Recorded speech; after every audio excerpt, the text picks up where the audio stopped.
Hello internets, and welcome to week 2 of the Vlogtastic 5. And today, like you saw yesterday, we are talking about the creative process. And I have to admit, at first when we started talking about the topic for this week, I was really excited because I thought I knew exactly what I'd talk about.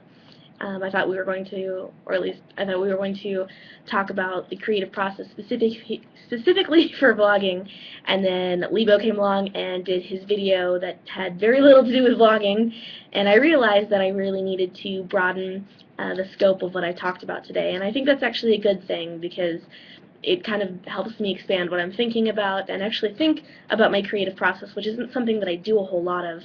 And since I'm supposed to be blogging about things too, this is a good idea for me to be doing. So my creative process is probably incredibly boring for most people, for most other people, and it's because I'm not exactly a really creative person in the sense that if you were talking about me in terms of advertising work, I wouldn't be a creative who actually comes up with pretty things or words or whatever. Like Carrie creates actual advertisements and graphic designs, and Lebo creates poetry. And I'm in advertising, but I'm very much more on the planning and research side. I find it incredibly exciting to dig into research about a product or a company and just really kind of just envelop myself in that information and know it from the inside out, and then be able to say, all right, this is what we should do with the information. So I'm pretty sure that sounds pretty boring to most people on the internet, and that's something I'm okay with, but it occurred to me that that's something that I do for pretty much everything that I create, whether it's a paper for college or an advertising design, which I actually had to do for one of my classes recently, or basically anything, and I'm okay with that.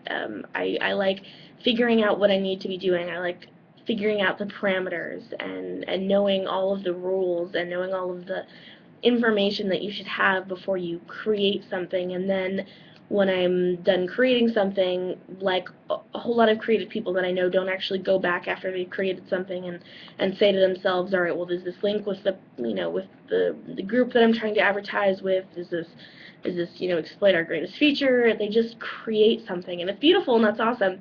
But I'm definitely of the group that comes in behind them and goes, all right, well, this doesn't connect with our target audience, and this isn't going to sell to people in the Northwest region or anything like that. And it's hard sometimes because I feel like I'm bashing people's creative things. And so when I create things for myself, I go through a process, which I do research, and then I do actually creation, and then I do editing, and then I like finalization of the project. So research, I find out everything I need to know about this project.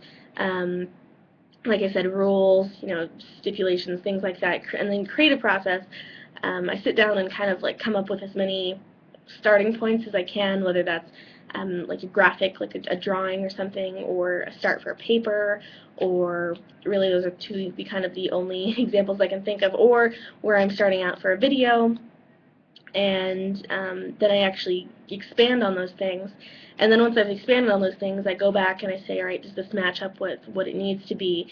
And so I have hundreds of ideas from things that haven't matched up floating around my head sometimes, but that's okay. And then like finalization, just like making sure you get rid of all of the eraser marks and things like that. So that's my creative process, and it sounds pretty boring. One of the good things is that I'm constantly surrounded by creative people. I'm at work right now, which doesn't look like I'm surrounded by creative people because this is an on-air studio, and usually the creative work I do happens downstairs, where I'm actually surrounded by photographers and videographers and writers and designers, and they're all really wonderful to be around. So if I would have any bit of advice for anybody who wants to create, I would say surround yourself with amazing people, people who inspire you to do good things. And listen to some really awesome music. I do that frequently. That helps me out a lot. So that's all I have to say for this week. Oh my goodness, I've rambled for 4.5 minutes. I hope you didn't get too bored. So I will see you next week, and be sure you watch tomorrow for Carrie O'Brien's video because she's really cool. And if you haven't watched Libo's video yet, you should go watch it. So talk to you next week.